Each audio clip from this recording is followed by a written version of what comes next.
এটা কি হলো? কেউ আমাকে হোয়াটসঅ্যাপে মেসেজ করেছে, আবার মেসেজটা সে পড়েই ডিলিট করে দিয়েছে। যা!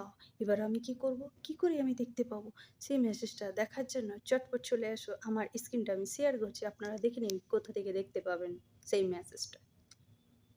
স্ক্রিনটার দিকে লক্ষ্য করুন। উদাহরণের জন্য আমি দেখাচ্ছি। ধরুন আমি এটা আমার বাবার ফোন। আমার বাবার ফোনের থেকে আমার ফোনে হোয়াটসঅ্যাপে একটা এসএমএস পাঠাবো। তো আমি আমার নামটা সার্চ করে নিই, লোপা। ধরুন এই নম্বরে আমি একটা এসএমএস পাঠাবো। এখন লিখছি তুই কোথায়? এই যে লিখলাম তুই কোথায়, এই যে আমি সেন্ড করে দিলাম।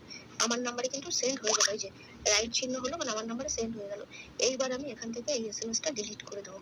ঠিক আছে, ডিলিট ফর এভরিওয়ান। ডিলিট করে দিলাম, এই যে রিমুভ হয়ে গেল। এইবার আমি আমার ফোনটার মধ্যে আসি। এই যে হচ্ছে আমার ফোন।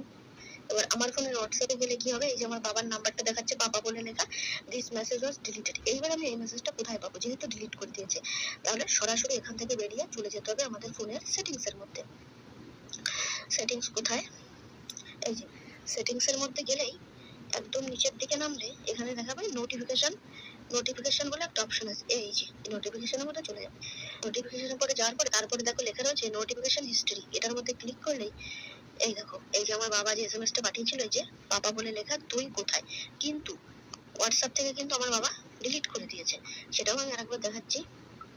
এই যে হচ্ছে আমার বাবার ফোন, এই যে কিন্তু এসএমএস ডিলিট করা। আর আমার ফোনে এই যে আমি দেখে নিচ্ছি যে আমার বাবা আমাকে কি এসএমএস পাঠিয়েছিল, যে তুই কোথায়। তো বোঝাতে